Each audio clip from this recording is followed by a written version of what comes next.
Mamkwati, how are you, Mamkwati?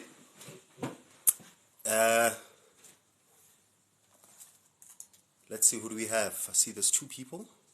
Criselda, you here? Handsome, thank you for joining. Woman Power 44. I see that, Criselda, you already doing that. So let's do that. Msenti, how are you, Msenti? Peace. I like that. Welcome. Lorato, I see you. User 912. Welcome, everybody. So today we're going to talk about dopamine. Dopamine is a neurotransmitter. Dopamine is a hormone. Dopamine is a chemical that runs through your body. There's a lot that we're going to talk about. We're also going to try to link it up with your healing process, because dopamine, you will know, it's that hormone that your body secretes when you are excited. Whenever when you are happy, your body releases dopamine. It's very essential because with the JD that you decided to take, you're going to need a lot of good hormones, a lot of good love, a lot of good laugh, a lot of good appreciation. So dopamine helps you with that. Dopamine also helps you with neurodegenerative diseases. You probably have heard of people that are suffering from Alzheimer's. Alzheimer, medically, it's known as a degenerative disease that is caused by lack of dopamine in your bloodstream. So today we're going to talk about how to increase it, how to enhance it. I'm trying to catch my breath. I don't know where my breath went. Let's see. Mrs. Napstar.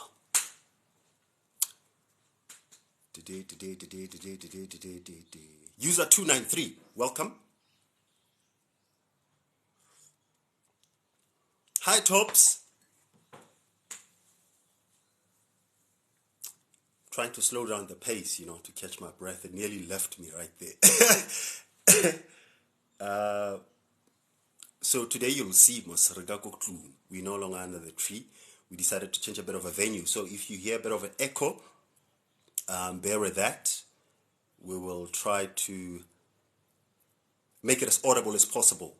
Life is great. What a beautiful name that is. I'm waiting for some people to come in through because I want to start firstly, before we get to the dopamine, I want us to talk about the retreat that we're having on the 25th and 26th of March. There's a lot of great news, a lot of great development, and if you want to hear more about that, stick around because we're gonna be announcing some few developments that came about. There are people that have shown up an interest in it, like we extended an invite for people to assist us in putting it together. So some people actually lend up a helping hand where a spot is available, which somebody, fully paid for. Probably you'd like to hear that. And if you are available on the 25th and the 26th of March, we're going to be having it in Free State. So if you are around these areas, please, you might want to know more about this. Charlotte, how are you, Charlotte? Jamano. We're talking dopamine today. Dopamine. Once we get to 10 participants, we're going to start talking about Shengiwe. Anzani. Vusik. How are you, Vusik? Percy. Alex Furzy. Morning. Shengiwe, we see you right there. Tandy. Bops. Shengiwe, I see you with the likes. See, now we're sitting on 600 already. We've been here for a few minutes. That's very impressive indeed. And if you're here for the first time, you like what we're talking about, or you just like the energy exchange, stick around for the next couple of minutes. You might not, you will not regret it. Definitely, you're not going to regret it, because we're going to be talking about dopamine. We're talking about the hormones. We're talking about the neurotransmitters, chemicals that run in your body. Wandile, how are you, Wandile? But then before we speak about these two things, that is the retreat of the dopamine, I want to start up with a story. It might become very, very relevant to the people that are on some journey, or the people that are doing internal work, or the people that are busy on a journey of forgiveness, the journey of healing, that which is called shadow work by Carl Gustav Jung. If you study psychology, you will know that at some point you're going to have to go inside. When I say inside, I'm reminded by the words that were once uttered by Jesus in the Bible, where he said, the kingdom of God is within. Seek ye first the kingdom of God, and everything shall be added unto you. So basically what it tries to say is, in dealing with your inside self, in healing your inner child, in discovering your inner being, there's something that you're going to get out of that. It might not be money per se. Hey, Lindy, it might not be money. When you do shadow work, don't do it expecting that you're going to get the job, or you're going to get the tender, or you're going to get the relationship. You might get those, but you're going to get something more than those things. You're going to get a peace of mind. You're going to get a brain that's not going to trouble you in terms of excessive thoughts. You're going to get peaceful emotional stages whereby you're not going to... When you're doing shadow work, at some point, you likely going to combat depression. Because remember, depression or anxiety, it's an incessant internal conversation that is not fruitful. So when you do the shadow work, when you healing your inner child, you're fixing up the stories that you have in your head. So if you're on that journey, you kind of like what we're talking about, stick around for the next couple of minutes. This might be beneficial to you. But I want to start with this story.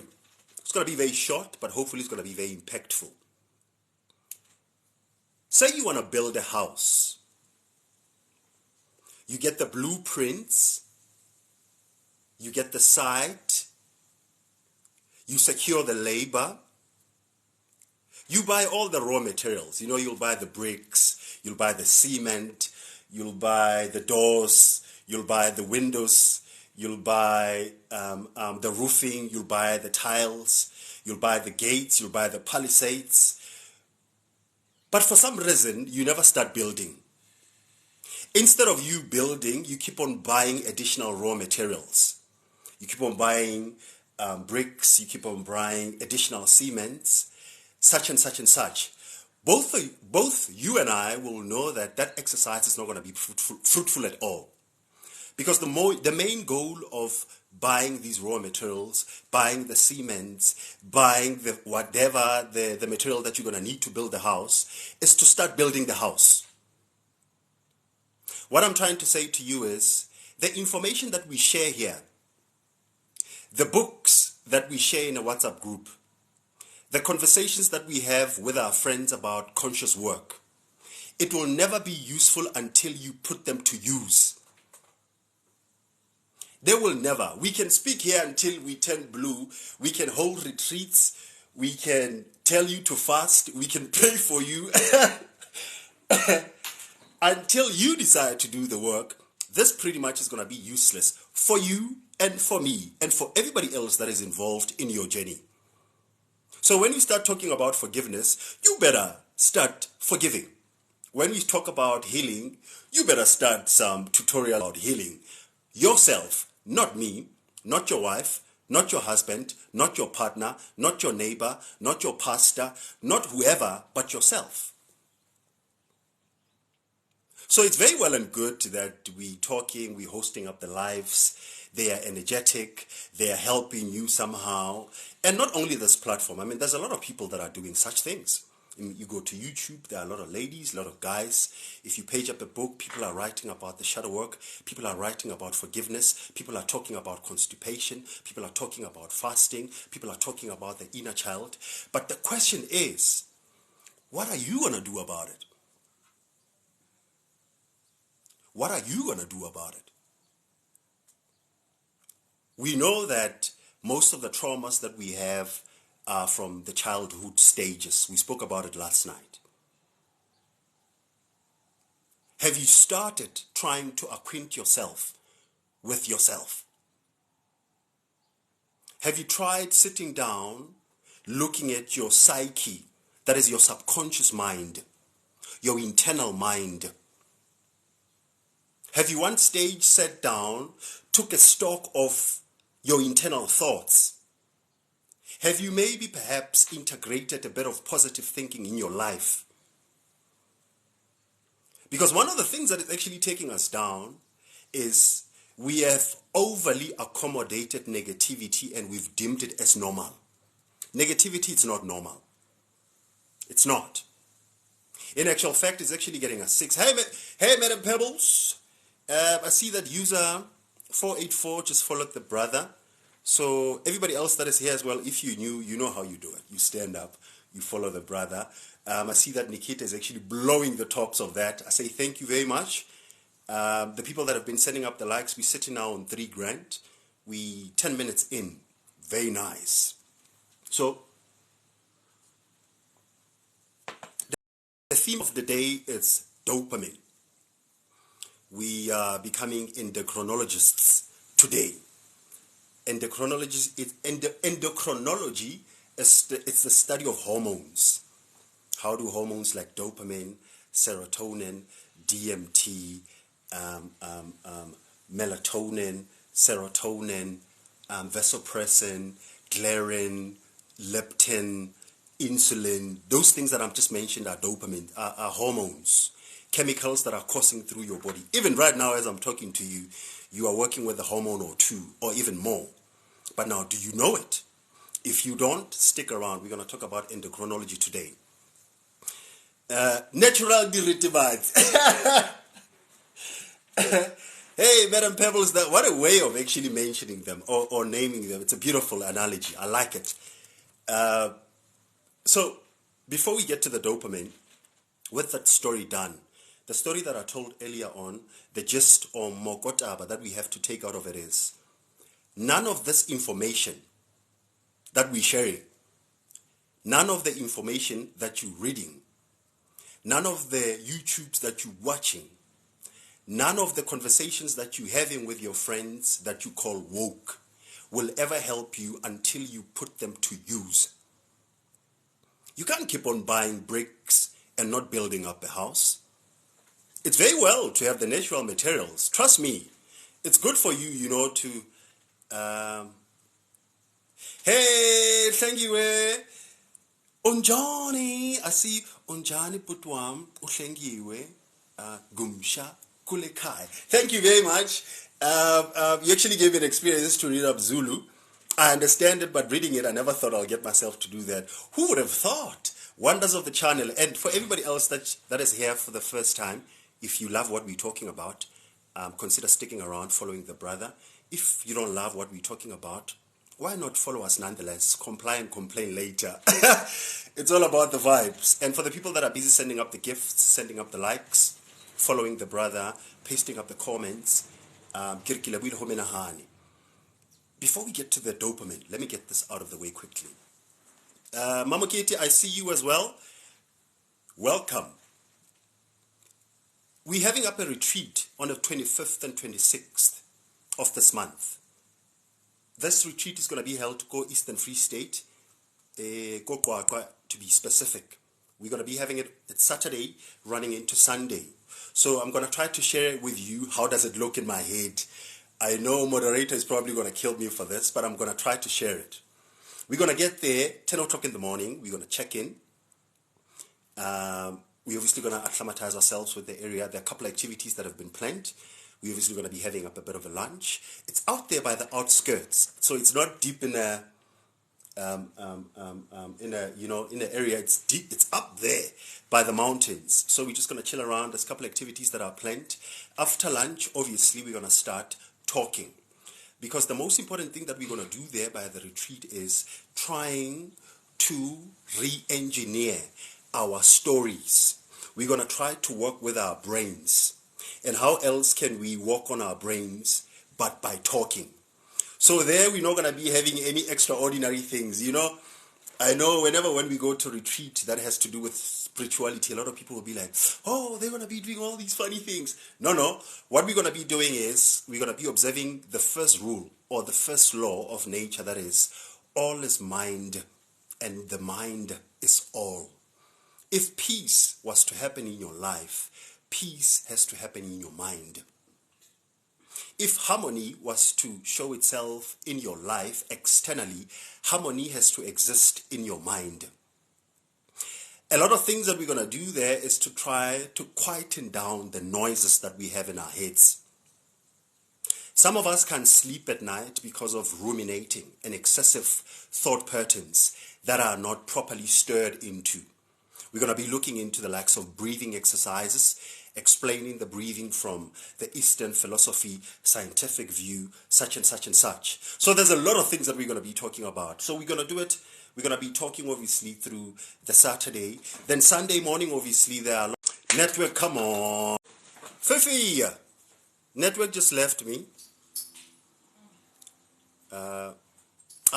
Network, you don't know. You're jealousy blind. Let's see. Can somebody please tell me if you can hear me?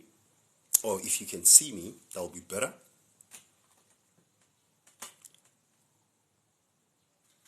It's great. Cool. So, if you are around for those 2 days, fortunately enough, when we started up with the retreat, that is like around about a month ago, we extended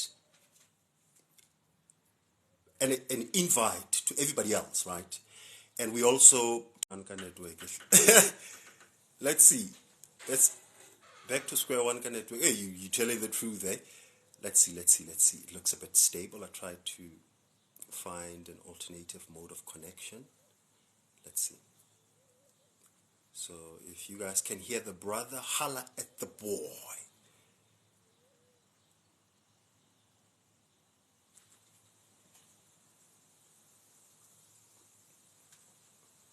Nikita.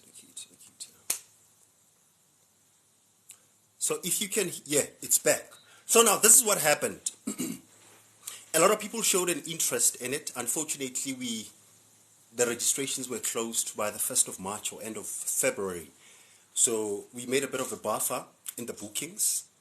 We made a buffer of around about like 2 or 3 people. So what happened is somebody made a contribution for one spot, that is. So we would like to extend an invite, but who else can we extend it to but our family? So I did paste it in a WhatsApp group.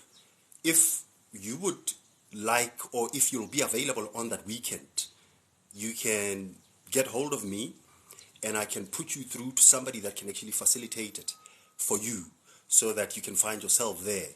Obviously, because logistics, you're going to have to find yourself somehow there. The spot is well paid for. We're going to be sharing a whole lot amount of experience. It's going to be a beautiful event. It's a first of many. It's the first one from our side. Logistically putting it together was not easy. That we have to tell you. Still now, finalizing some of the few things. It's still a bit upheavally. But so far, because we've secured each and every single thing so far, 25th and 26th, that's what we're going to be having. So if you want to be there for that spot, we unfortunately got to give it out on a first come, first serve basis. It doesn't have a necessary criteria, but all that you need to do is communicate with me on the site. If you're not in a WhatsApp group, my numbers are right here on the TikTok platform. So done with that. Back to the business of the day. Can you guys tell me if the audio is proper? If the audio is proper, I would like to start talking about dopamine. We're talking dopamine today. Dopamine.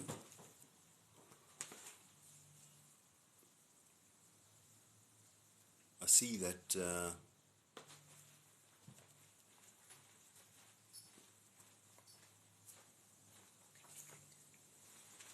on the other side. Let's see. Let's just wait for the people to let me know if my network is sharp. Then we're going to start becoming endocrinologists. We're talking endocrinology today. Elizabeth.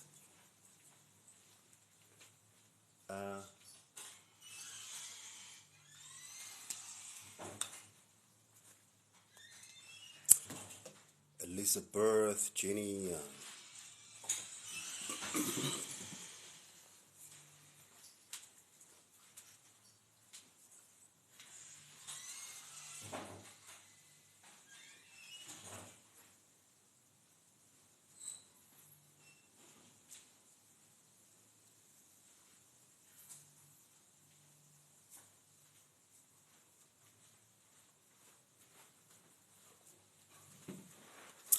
Right.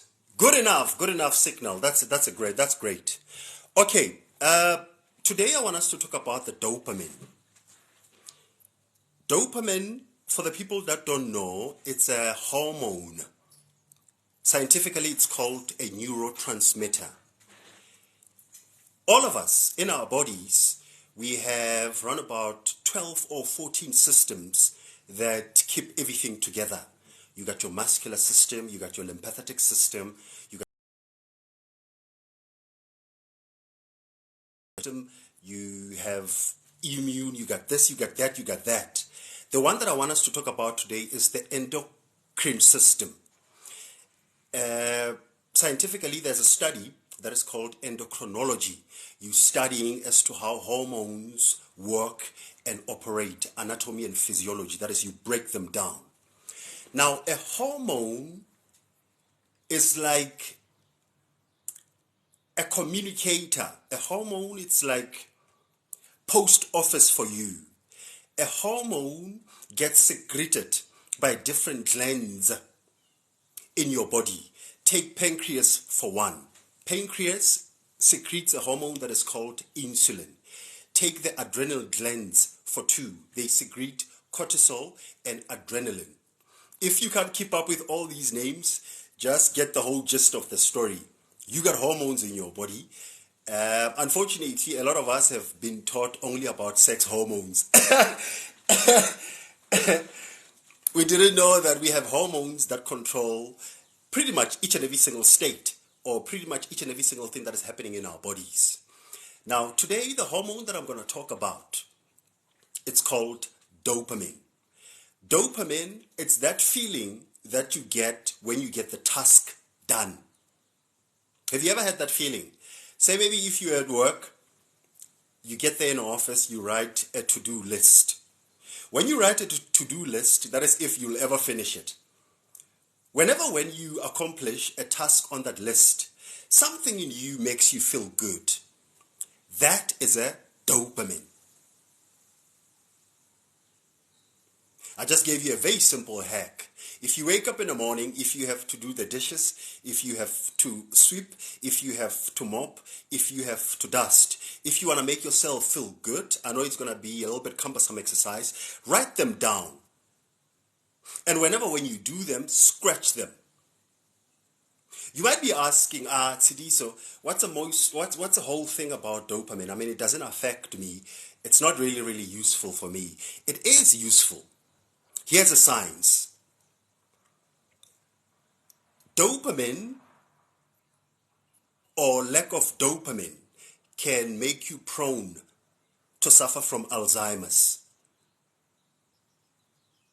I know that a lot of us have probably had a bit of a brush with the Alzheimer, or our family members have maybe perhaps, succumbed to the Alzheimer's. And Alzheimer is a neurodegenerative disease. It's a state whereby your brain shrinks. You tend to forget a lot. It's more like an inflicted amnesia. Have you ever had that instance where you walk into the room and all of a sudden you've forgotten what is it that you went into the room to do? Not to say that is Alzheimer, but Alzheimer works pretty much like that. Your hippocampus in your brain tends to shrink.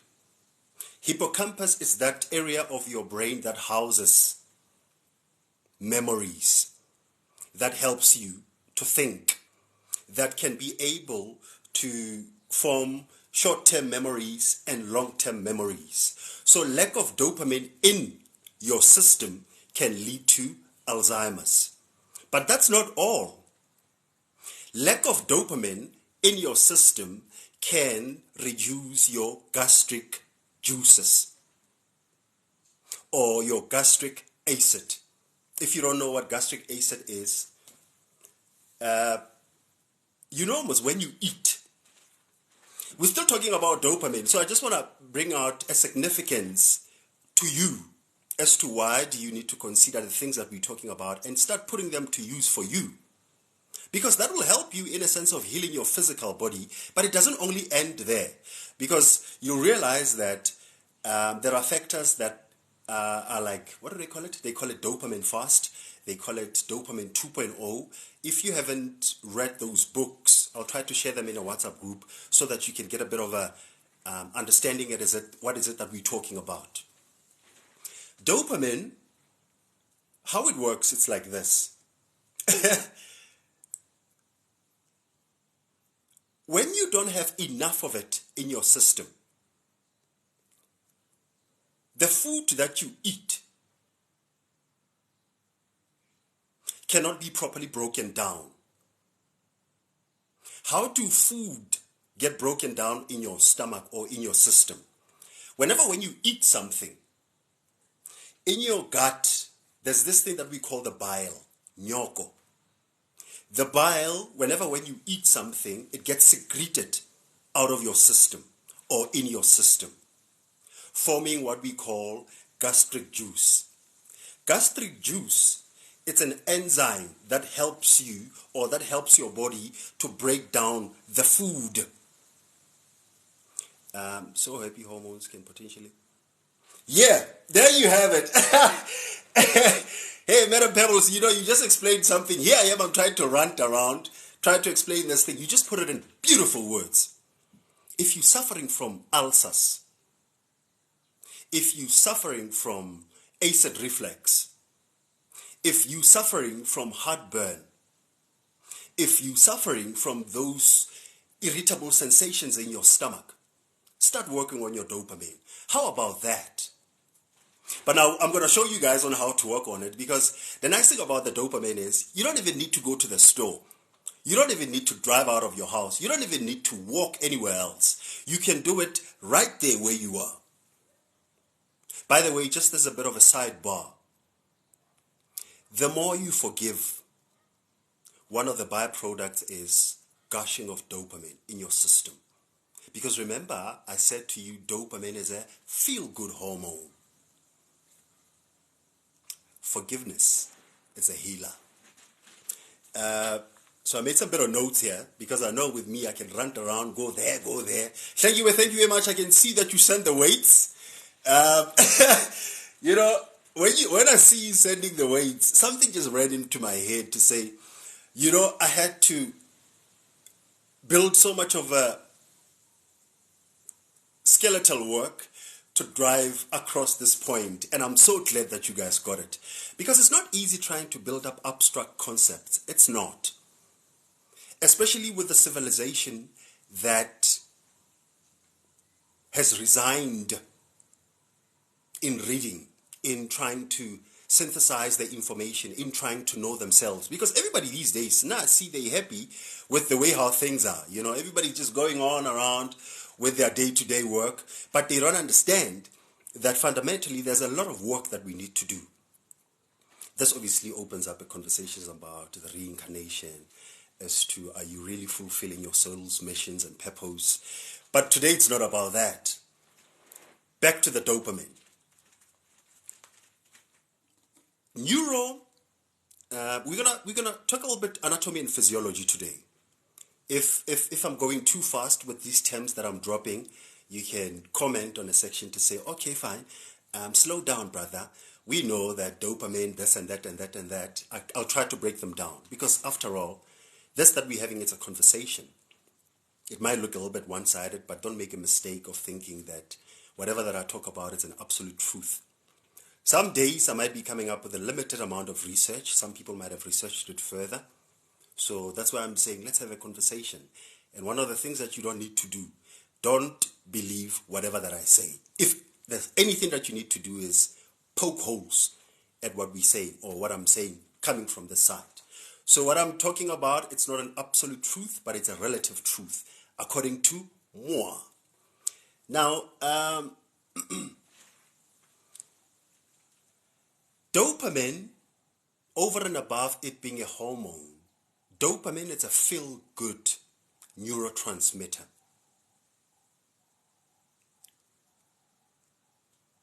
It's a chemical that gets released upon accomplishing something. Some people call it an anticipatory hormone. It's like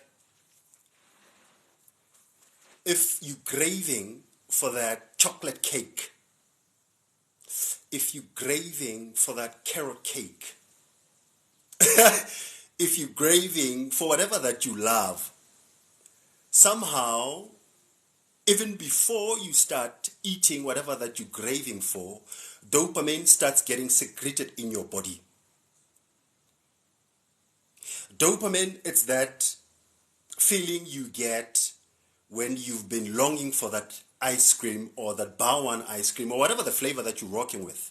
Whenever when you're licking that, dopamine gets gushed out in your body. But funny enough, dopamine does not get released by that thing that you do. Gets released whenever when you anticipate something. Hopefully that will try to make sense for the people that have studied endocrinology. It will, but if it's the first time you hearing about it, you'll be like, what? So if you're one of those people, let me know. And while we at it, I see that there's 10 of us in here. If you knew and you don't know what is it that we're talking about here, you can follow the brother. I'm normally live 2 o'clock each and every single weekday. Normally what we do is we work with the algorithm. When you like the page, it helps us with the traction. If you comment on it, if you share it. There's a gifting as well that is open. I don't normally like setting the target because why should I? Because I mean, if people want to give more, if people want to give less, whatever that goes. But back to the dopamine. I understand that what we're going to talk about today might be a little bit difficult in terms of the jargons. But stick around. At 2 o'clock, I'm going to try to break it down much more further. Because at 2 o'clock, I want to show you that dopamine can help you with your consciousness. Dopamine can help you with your healing. Dopamine can help you with restoring your health. Dopamine can help you with pineal gland, pituitary gland, your third ventricle, the kundalinis, the heightening of the state, the consciousness, the wokeness. It can help you with that. But that we'll reserve it for 2 o'clock. Today I just want to talk about the sensations or the niceties of this dopamine kind of type of thingy. Now, dopamine is very addictive. The reason why a lot of people cannot escape some of their addictions is because of the dopamine. There's a book that I'm going to share today, just after I hop off, so that you can prepare yourself for the 2 o'clock session. It's called Fasting Dopamine, or Dopamine Fast 2.0. I just forgot the name of the author.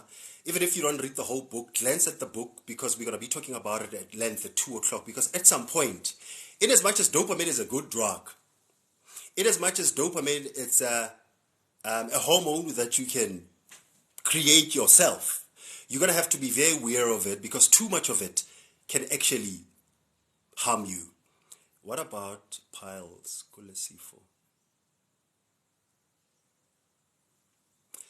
Hey, piles, ne? Thank you. Can I stop a little bit about the dopamine? We'll get back to it. Talk about the piles. If you guys obviously don't say no, I'll take it that you agree. But now it's going to take a bit of time from the dopamine, because piles has to do with constipation. I think that's what you're talking about, right? So if then that's what you're talking about, let's try to break it down. I wanted to finish up this thing with dopamine, but we'll do it at 2 o'clock in case we don't get the time to do it. Because since, well, the network is working with us, I want to share as much as we can so that if it decides to act up, we would walk away with something. So let's talk about a bit about constipation.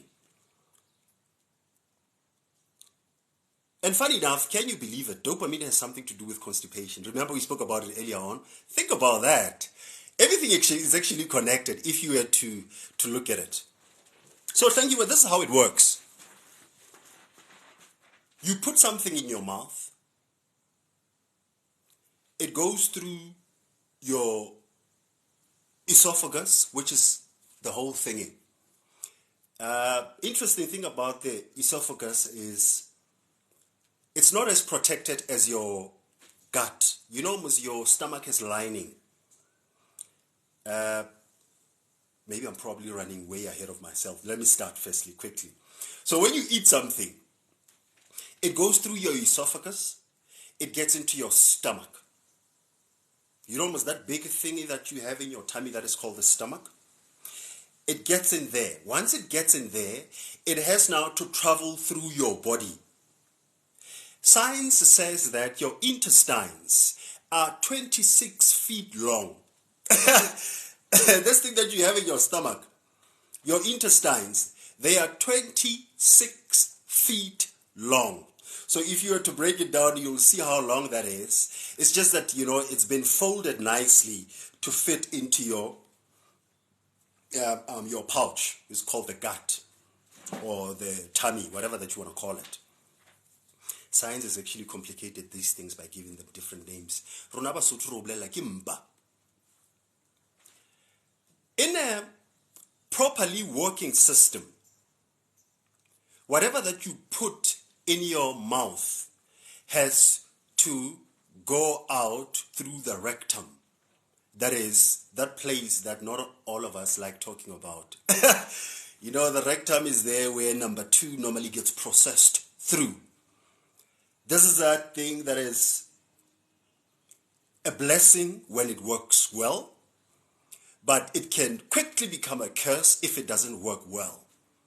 What clogs the system? Because remember, in a normal working system, whatever that you put in, it has to go out. I know scientifically they say the process has to go around about like 4 to 6 hours. Yeah. Whatever that you eat between 4 to 6 hours, somehow it has to find itself out again. But this conversation is a bit foreign to people that are not really much friends with number 2 or the toilet, or people that are suffering from constipation. Because there's been cases, I remember with my mom gave in or succumbed to cervical cancer back in 2017. One of the side things that she was struggling with was constipation. This woman will go for around about 6 to 7 weeks without visiting the loo. I know talking about shit is not the most popular concept, but sadly enough, a lot of us are struggling with it. The fact that we don't talk about it, you might be dying there at your corner, constipation killing you, hemorrhoids, which is piles, by the way, because hemorrhoids, it's something that triggers a bit of there's a form of bleeding that happens that causes that irritation by your rectum, because it's something like this. You know, you got a tube there by the rectum, just after the food has traveled through your body. You got a tube that has to excrete all of this. But now supporting these tubes on the side, you got muscles. So those muscles, they contrast and they widen or they do whatever at will if they're working well. But if you're suffering from constipation, that is, if the food cannot be able to leave your rectum to do number 2, you tend to irritate them. So you inflame them, you start bleeding, you start experiencing that incessant amount of pain. Some people call it piles. They treat it with some salves, or the ointments. There's a whole lot of things, but the bestest way on how to deal with that, we'll talk about it just now. The normal way, or the normal period, is 4 to 6 hours for everything to leave your body. But unfortunately, some people go for longer than that. We know some people that just when they wake up, first thing that they do is to go to the loo. Apparently, if you are somebody like that, you are working with a very healthy system. Because remember, your excretory system has to signal you 20 minutes just after you wake up. 20 minutes just after you wake up, you should be going to the loo, because now you have to clean up whatever that you ate last night or whatever that you been piling up for the longest of time. I don't know how regular are you or how irregular you could be. Fruits. Just want to give you a bit of numbers quickly. Fruits takes 3 hours for them to get out of your body. This is obviously guided by your metabolism. Metabolism is your ability of, or it's that metabolism is a way on how your body breaks down whatever that you ate. The long and short of it. I know it's much more complex than that, but the long and short of it is that you eat something, your body has to break it down. That process is called metabolism. Then eventually whatever that you didn't use, you have to leave it by the toilet. So fruits take around about 3 hours. Veggies take around about like 4 to 5 hours. Anything that is not natural takes longer than that. Salty food, too much sugary food, genetically modified food, wrong eating habits. When I say wrong eating habits, one of them I mean about be careful that you don't normally eat and go straight to bed. No, you don't do that. You must allow some time before you go to bed. That is after your last meal. That is why you get told that if you can help it, have your supper or dinner or at around about 6 o'clock. Because when you do that, you are allowing your system enough time to break down whatever that you ate so that you don't go to bed with it. Because if you eat and go straight to bed, your body cannot digest the food that you ate. And imagine if you're doing this out of a week, out of 7 days. Imagine if you're doing this for 6 days. So what you were supposed to take out yesterday, it's actually last week's Tuesday food. So you piling up things that are not supposed to be in your body. So wrong eating habits is one of them. Second one, instead of over and above eating and sleeping, the second one is, how do you chew?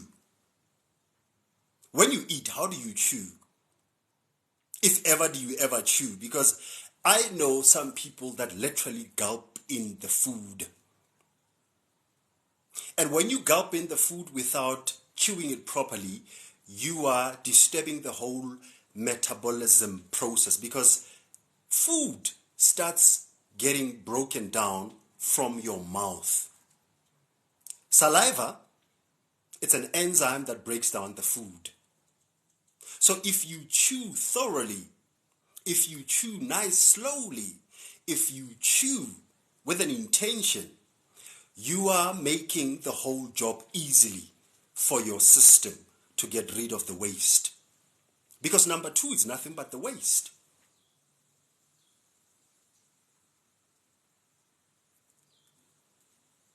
What causes constipation?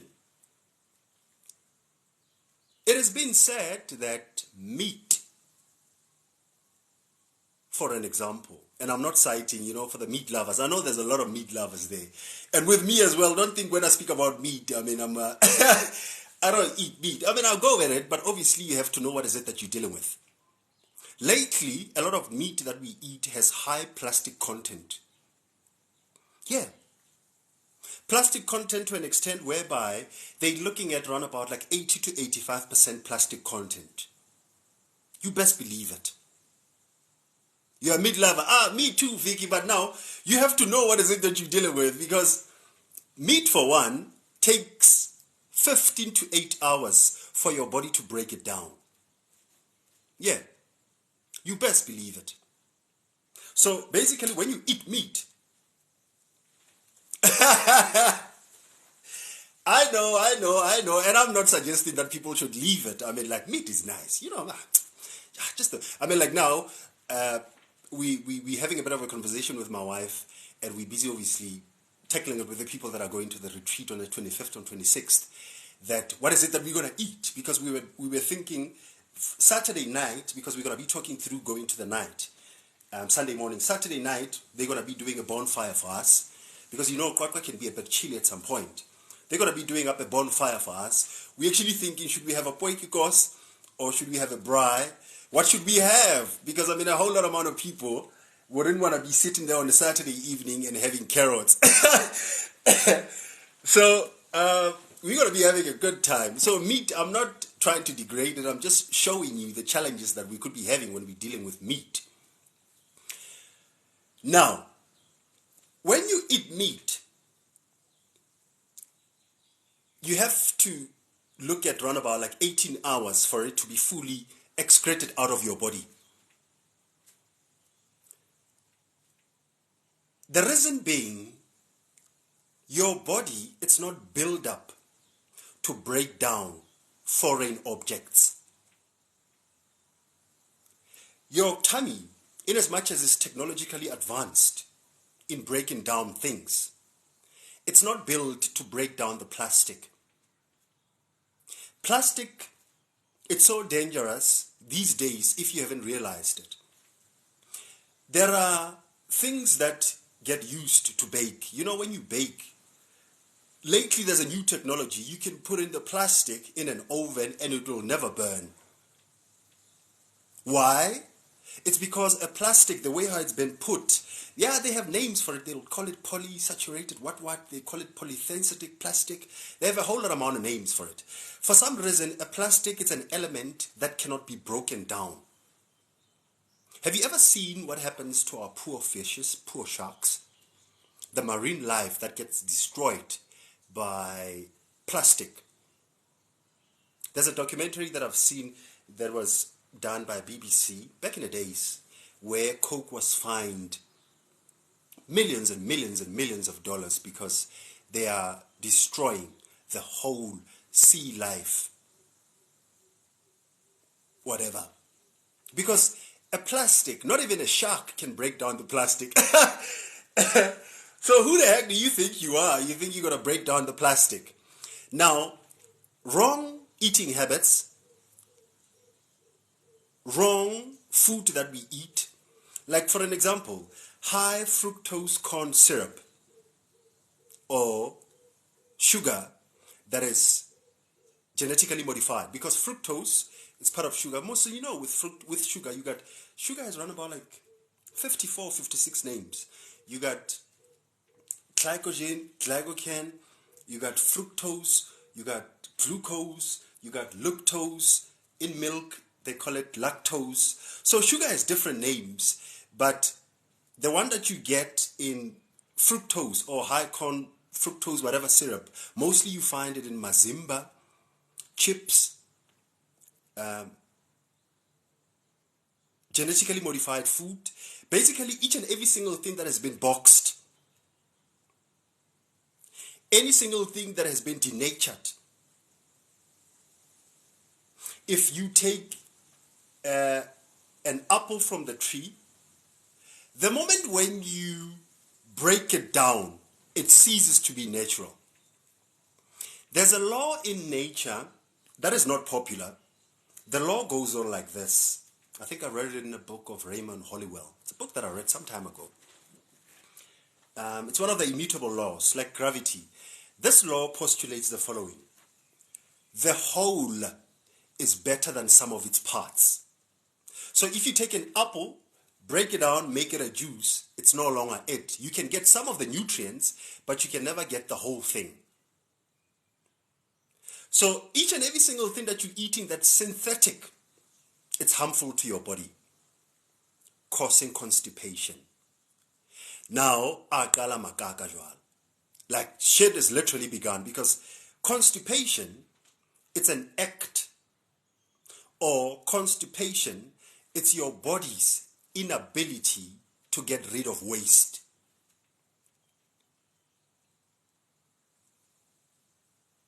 Whatever that you can't get rid of has to be reabsorbed.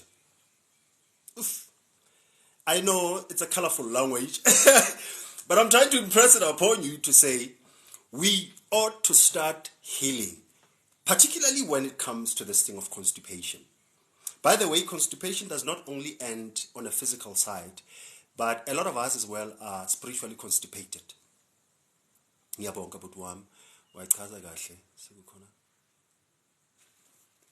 like it. I like it when we're moving forward, because we have to drop a whole lot amount of things so that we can start healing, especially if you want to be conscious. You know, the people will tell, I want to be conscious, bro, or I want to be woke.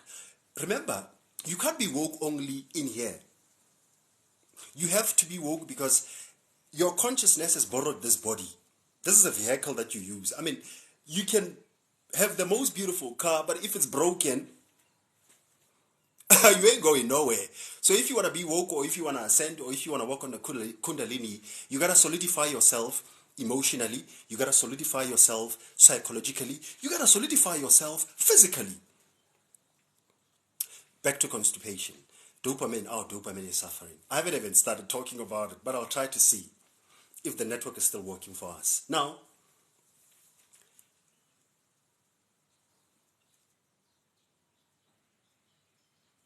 if your body cannot be able to break down the food gets stuck. It's like a traffic. When you have a smooth going traffic, you know what happens? You eat it, you shit it out. You eat it, you shit it out. So basically what you're doing is you're getting rid of whatever that is not required in your body. But then if you can't break it down, it gets clogged. It's like a traffic jam. If you've been in traffic, you will know how inconveniencing a traffic jam can be. You get late to work, you get late to meeting, you might mess up a business opportunity, you might mess up this and that. So traffic jams are not nice. Imagine if they're happening in your body. Now, your body, because it knows that this thing is waste, somehow it's going to try to force it out. And when it forces it out, there tends to be collateral damage. Collateral damage in the form of your rectum. It's balanced. It's a very strong muscle that you have in your body. One of the strongest.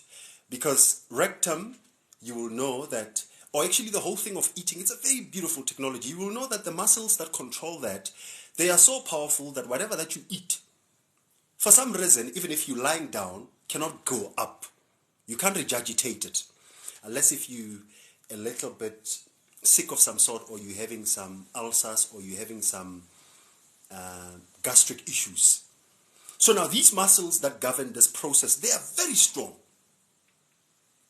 Now, when you now want to take out the waste, but it's not fully broken down, you're going to have to apply force. And that force that you apply tends to trigger or to irritate the muscles that are peripheral to your rectum, causing hemorrhoid or pulses. You might see some form of bleedings in your stools. Not nice. And the more irritated they are, they might become chronic. For the people that are suffering from such, just as a sidebar, stay away from white bread. You'll thank yourself later. Stay away from white bread. Stay away from papa for some time. Stay away from white flour. Stay away from too much sugar. The reason why I mention those, because I know those are the two main culprits, or the three main, or the infinite amount of culprits. But I'm mentioning bread, papa. If you want to help it with porridge, try brown one, fiber one. If you can't really help it, if you can't really help it with bread, try the whole what. I know it has a little bit, but it can be very healing to your body. Because constipation is not a nice thing. It's not. The whole point of the body is to flush things out, you know. And thank you for the likes, guys. I see that we're sitting on 8 grand. My coffee is actually even cold. And for the comments, I see that you guys are here. I know it's early in the morning. We're building up a better concept that we're going to be talking about at 2 o'clock. But as the time permits me, I'm going to go on. And if you guys are still here as well, why not drop it? So, the reason being,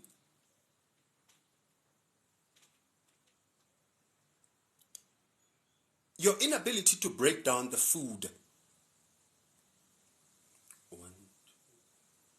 It's okay on your side. So the reason is, at some point, your body is going to have to start getting used to getting rid of the traffic jam. And you can't get rid of the traffic jam if you're still imposing things that causes the traffic jam. There are a lot of ways that have been suggested. There are a lot of medications and aids that are out there by the pharmaceuticals. They will tell you, drink this. Do 12,000 likes on your side. Hey, banda. So you see, this network has actually been lying to me. On my side, it's sitting on 7.8. But nonetheless, thank you very much. I really, really appreciate it. I see that a whole lot of people are jumping on the platform. Kere dumela and kere welcome. Today we're talking about dopamine. We just decided to take a bit of a detour, talking about constipation, piles in particular. There are a lot of medications that are out there by the shelves, but let me give you the most simple one. You need to stop introducing things that make you sick to your body. The simplest way, or the bestest way that I can explain it, is fasting. Fasting is not punishment. Fasting is not food deprivation. Fasting is not supposed to be torturous. Fasting is a cleaning up mechanism, technology for your body. When you fast, it's like cleaning those corners of your house that you wouldn't have until you moved the furnitures, until you moved things that are in your bowel. Because for you to heal, which is one thing that we've been talking about for the longest of time, for you to heal, you firstly have to start cleaning up what's in your stomach. These are the words of famous Dr. Sebi. He said, all sicknesses start in your colon. If you don't know that, you have to start cleaning up your colon. Fasting is number one. Second one, if you can't do away with food, or if you can't live without food, if you're an addict, consider, some people call it enema. It comes, or it gets practiced in different ways. You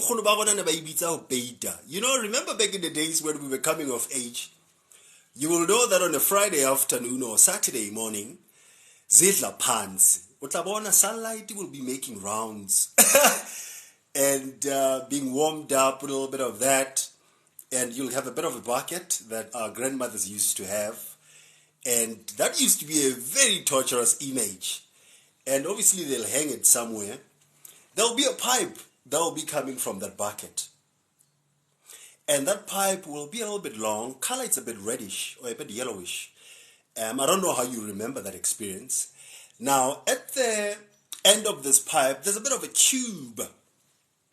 This tube will often get lubricated, you know, using the old famous Vaseline. You know, they will work that tip of that thingy, and that nozzle is going straight into your rectum. The whole point of that is to clean up whatever that is in there. That is enema. But these days, technologically, so there are a whole lot of ways on how to administer it. Some people do it medicinally. Some people do it medically. Some people, they administer it to themselves. I know that it's not an easy thing to do because they'll tell you, lie this side, lie that side. But if you can help it, if you have a know-how, try considering it, because you're going to need to clean your colon. Because whatever that happens in your stomach affects your whole lively being. If you don't know how, let me give you a bit of a statistic that might shock your ass. 80% of your immune system, it's in your stomach. So, nje.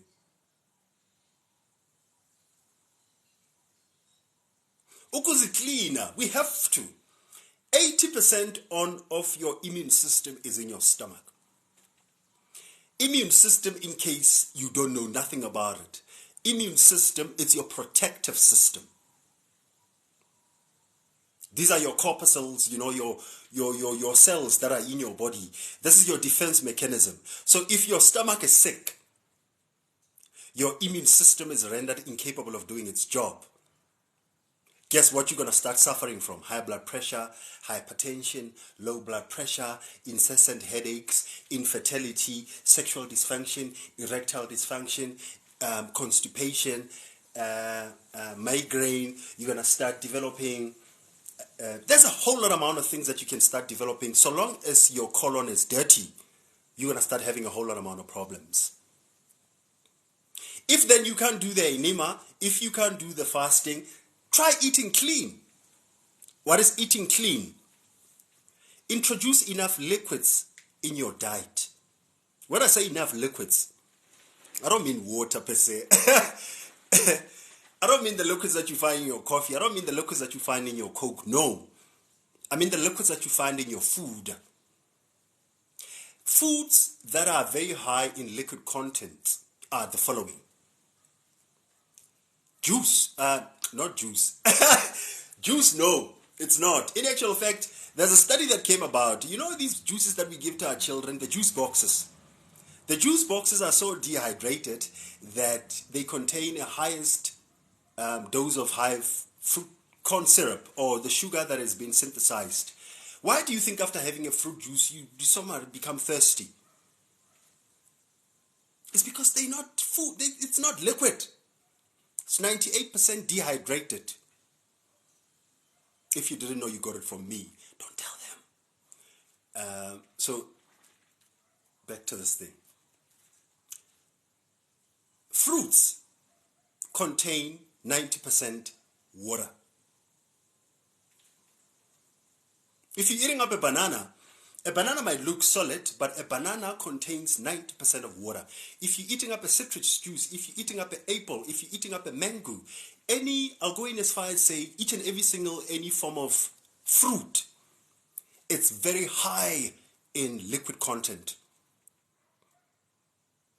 Veggies, particularly when they're raw, when you're eating raw veggies, you're looking at around about 65 to 70% water. Well, if you eating a pizza, if you eating pizza only has 2% worth of the water that you need. Meaning pizza is 98% dehydrated. If you're eating anything that is genetically modified, or if you're eating anything that is not natural, that thing tends to eat you back.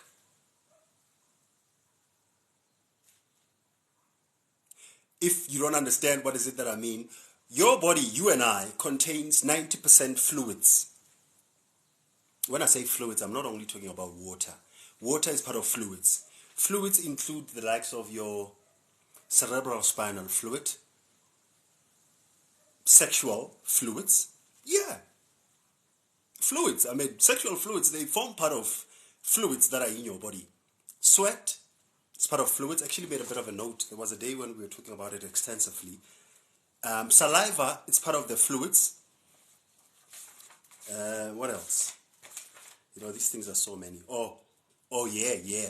Let me be specific. Blood is part of the fluids. Saliva, the semen, vaginal fluids, the mucus is part of the fluids. Urine, it's part of the fluids. Water, it's part of the fluids. Why do you think for you guys who want to be conscious, or who are conscious or woke, you might have heard them talking about the kundalini, right? The fluid that flows in your body. Or what do they call it? The oil, according to the Greeks. That oil, there's a scripture in the Bible that says, don't squander the seed. What's a seed? I mean, you know, we all know, yeah. The seed is that thing, when you squander it, you're killing yourself. We spoke about this thing at some point about the Kundalini, the initiation, so I don't want to go there. We'll talk about it maybe at 2 o'clock. That there's a subtle bit of a correlation. If you are celibate, you tend to be predisposed to certain energies that courses through your body. Why do you think monks exercise semen retention, exercise celibacy? They're not promiscuous. Why do you think even the Bible tells you, don't go around squandering the seed? So, when you eat something that does not have enough water or fluid content, it tends to eat you back. If you start considering these things, for somebody who asked about the piles, I know it was a short question, but I gave a whopping long answer. If it became beneficial to you, start using or start considering those things, you know. Fast, enema. I know some people practice enema using laxatives.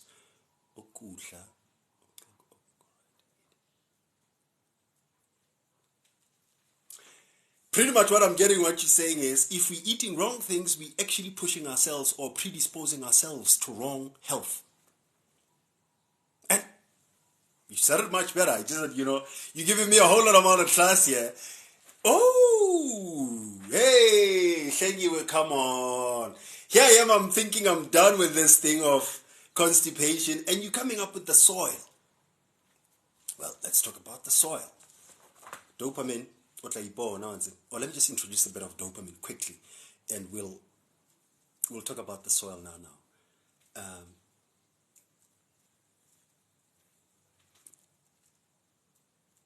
Antidepressants, and I want you to hear me well. We're going to get back to the soil now. Antidepressants, and I want you to hear me very well.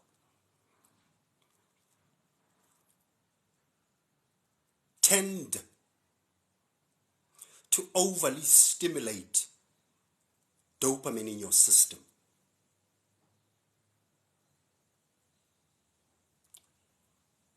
I can't speak about antidepressants before I start breaking down what depression is. Because you have to be aware as well that depression, this is a word that has been given so much baggage. This word has received so much bad press, eh? This word has been bastardized so much. Wherever where you go, people are claiming, or people are saying, even though they've not yet been clinically diagnosed. I like what happened in the WhatsApp group yesterday.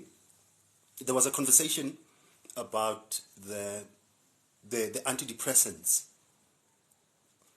And it went very interesting because I like the way how it was interacted or handled or dealt with. It went on something like, be careful of self-diagnosis. Because if you self-diagnose or if you Google diagnose, you might end up being on a chronic medication that you were not supposed to be in the first place. You must understand that depression, it's an internal conversation that happens to all people, all of us. We're always having an internal conversation here. I don't know how yours looks like. You probably don't know how mine looks like. But science has told us that if you're having an internal conversation that is not beautiful, that tends to be toxic. And if it's toxic, it might lead to toxic chemicals. Toxic chemicals might debilitate your immune system. Immune system might give you incessant fatigue. Incessant fatigue might get you to the doctor's office. The doctor might diagnose you with depression. But where did it start? Story. What's your story in here? The user's comment says it's not right to eat the soil and how people can be assisted to quit it. Let's talk about it quickly, thank you, because my network is about to knock off. And in case, if you guys are here at 2 o'clock, we're going to be talking about the dopamine. I'm not talking about anything at 2 o'clock, we're only talking about dopamine. Let me just talk about the soil quickly. There's a bit of a conspiracy behind the soil. You know why? In your stomach, you have what we call microbiota or microbiome or gut flora or enzymes or things that are not called so much good. Gastric juice for one. Gastric juice is an enzyme which, if it overflows in your system, it can give you acid reflexes, it can give you, you know, those things, if it's not properly handled, because gastric juice is very dangerous. Here's a science about the microbiota, or what happens in your gut. Your gut thrives on fiber. You know what fiber is? Fiber is mostly, if not exclusively, found in plant-based things. Now, fiber, in as much as it cannot be broken down, because fiber is that thing that cannot be easily broken down by your body. Fiber, in as much as it can be found in plant-based, some people will say this cereal has fiber, this thing has fiber, this thing has fiber, even though they claim that it's only a little bit part of it. But it tends to get a bit tricky as to what is happening in your stomach. Your stomach strives on dirt.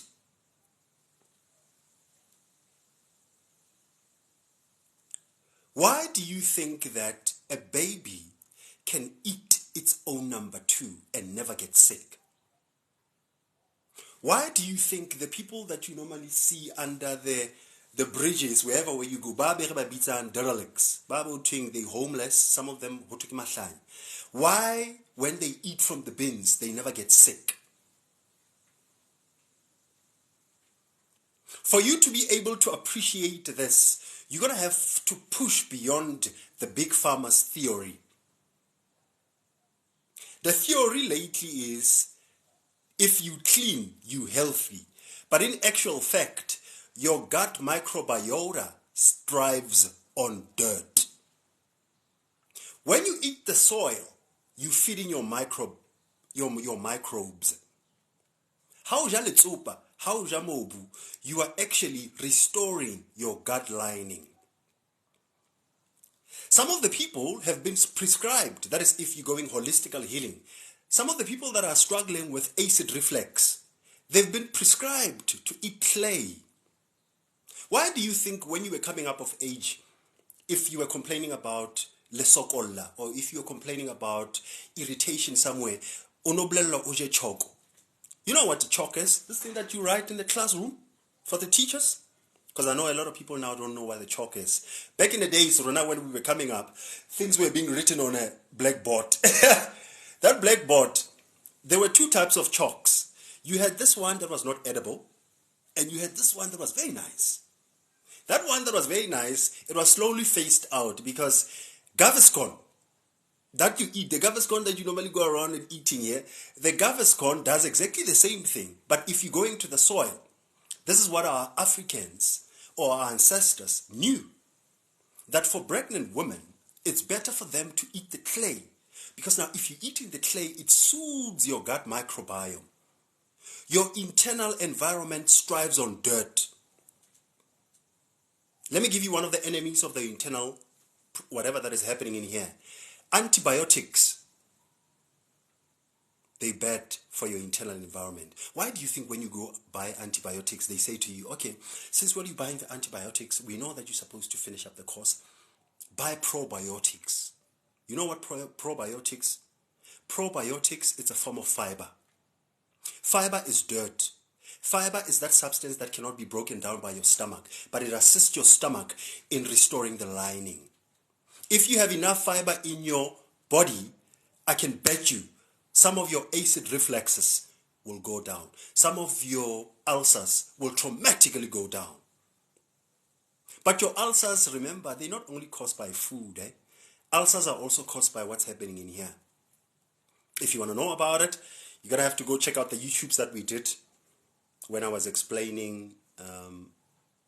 There was a point where I was speaking about the ulcers. Somebody posted a question about incessant ulcers, and go check it out as to how the whole thing works. So obviously, you'll be stopped from eating clay. You know why? This is a natural thing. It cannot be regulated. It cannot be put in the market. But I've seen now, especially when you go to the herbal stores, these westernized herbal stores where you'll find your... I know there's one in Bloom.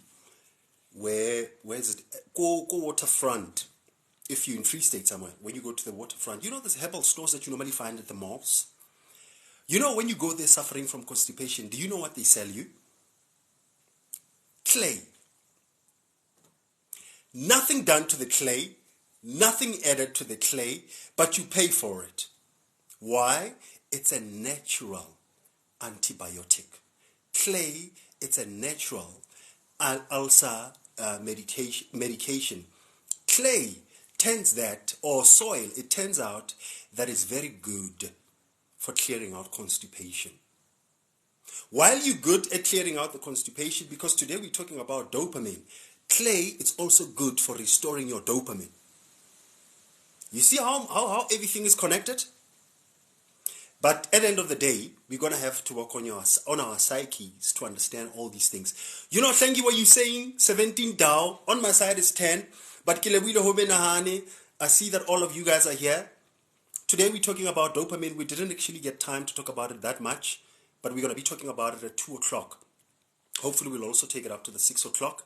Please be mindful of what we spoke about about the retreat earlier on today. We spoke about it, that I also put it in a WhatsApp group, that if you want to be part of us, if you got some time or if you're free for that weekend, you see, I find running helps with ulcer.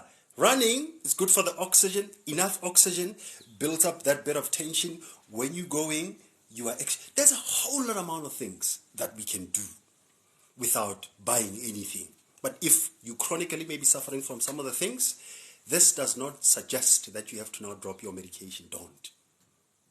Start learning about these things, understanding that you are healing your body with an intention of getting access to your inside, getting access to your inner being, getting insight, you know. And but nonetheless, it's all right. It's all right. We'll talk about it nicely at 2 o'clock. So coming back to the retreat. So if you're available, there's a communication that I send in a WhatsApp group. We actually extending an invite that you can be able to join us on the 25th and the 26th. I've spoken a little bit about it here on the platform. For the people that don't know what the heck are we talking about, we have a WhatsApp group /book club. This is where we normally share immediate conversations that we have, like the retreat. If you want to be part of that WhatsApp group or book club, my numbers are right here on the bio. On this platform, you follow me, you go to my bio on the homepage. There's an 083 number there. Get hold of me on that number, then I can pass your contacts to somebody who's helping me with putting together the retreat so that we can get your name down, because we're busy fixing up some few logistics leading up to the camp, because there's a whole lot amount of things that we're going to need to do. And by the way, I've seen that the meditation is still going on in our WhatsApp group as well, 5 o'clock each and every single day. Be mindful that you don't necessarily need to join it physically. You don't necessarily need to join it on a platform. But me and you and all of us, we are connected by the cosmic Wi-Fi. That which animates you, animates me as well. That which pumps your blood, pumps my blood as well. That which beats your heart, beats my heart as well. Africans used to call it, or we still call it, Mudzimu, Unkulunkulu, Tlatlamacholo, Senesapula, Ra. In the Tao, when you go to the Japanese, they will say, you can't name it, because when you name it, you negate it. Bye-bye. Much love, Pudwa. Thank you very much for everybody else. So let's get the balls rolling with that, because we made a buffer. Like I said, we have a buffer of 2 or 3, but fortunately enough, somebody extended their hand to say you can extend an invite to one additional person. And if maybe perhaps you feel like resourceful, time-wise, you'll be free at that time, you can join in. My numbers are out there. Like I said, we have a buffer of around about 2 or 3 people. It's going to be a blast. Which one, Mom Kid? Before I chuck myself out of here. About the retreat or about what else? Hey, Musa! I didn't see you sneaking in. Oh, I didn't see you sneaking in, but welcome, Kilobilo Minahani, for the people that have gifted. Kyalebuwa, Haholo, Mudimukuo. You can't name it because... Oh, if you name it, you negate it. In the Taoist, or if you go a little bit into the Eastern philosophy, you will know that words are very clumsy when you speak about spirituality. In the East, they don't really rely that much in words. One of the guys that I love a lot that got that concept, but it died. I think it's a guy in the 16th century, Pythagoras. Pythagoras was known to be, good with mathematics. I don't want to call him the father of mathematics or father of whatever. Because, he spent around about 25, 27 years studying in Egypt. And if you know, Egypt is in Africa. For the people that think that Egypt is somewhere there, no. Right here, Ilapa Ikaya. You will know that before he brought you into his school, I found out this when I was studying numerology. Because you're going to have to study all these things. I'm quite new at this numerology thing. In case I say something, don't be, killing me out here. What happens is, it said that before you were admitted or you were welcome into Pythagoras school, there were some few things that you had to do, induction and blah, blah, blah. Once you on board, all his students will undertake 5 years silence. Not saying a word. 5 full years. But back in the 17th, 18th century, people thought, this is childish. We're not going to stop talking. The reason why Pythagoras understood that is not everything needs to be explained. How do you explain healing? Here we are, we're starting. We've started with this channel. We're trying to explain healing because that's the main tenet of this channel. Heal. Fall. Physically, emotionally, financially. Just heal. But you find that you can't explain it. You have to talk about constipation. You have to speak about lymphatic system. You have to make up retreat. You have to take calls. You have to talk about... There's a whole lot amount of things that you have to do. Even in your personal life, you'll understand that it's not everything that needs to be explained. That's where the Chinese were coming from. But these days, we've lost that faculty because we're thinking that everything has to be explained and put in words. Until we meet at 2 o'clock, hopefully you got that.